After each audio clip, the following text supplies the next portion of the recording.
How does a simple rice cooker know when to stop cooking? It does not actually know when the rice is soft. A basic rice cooker watches something much simpler. What happens to the temperature when the free water is gone? At the start, the pot contains rice and water. The heater warms both until the water reaches its boiling point. At normal air pressure, that is around 100 degrees Celsius. Here is the clever part. While liquid water is still present, the temperature near the bottom of the pot stays close to that boiling point. Extra heat is largely used to turn water into steam, instead of making the water much hotter. During cooking, some water is absorbed by the rice and some escapes as steam. Eventually, there is very little free liquid water left. Now the situation changes. Without that liquid water holding the temperature near its boiling point, the bottom of the pot can become hotter. The temperature starts rising above the level it stayed near during most of the cooking process.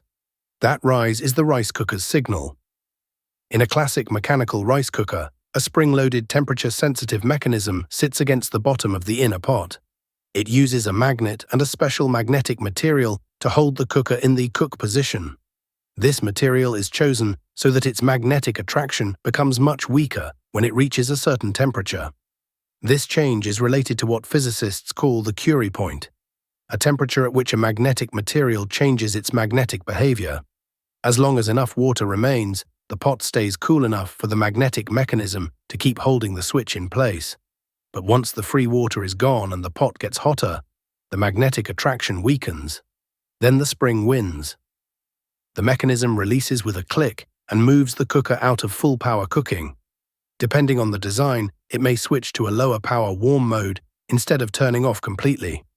So the cooker is not measuring the softness of the rice, counting minutes, or recognizing the food. It is using the disappearance of free water as an indirect signal. That is the simple trick. Water reliably keeps the temperature near its boiling point. When that temperature barrier disappears, the cooker detects the rise and knows the main cooking stage is over.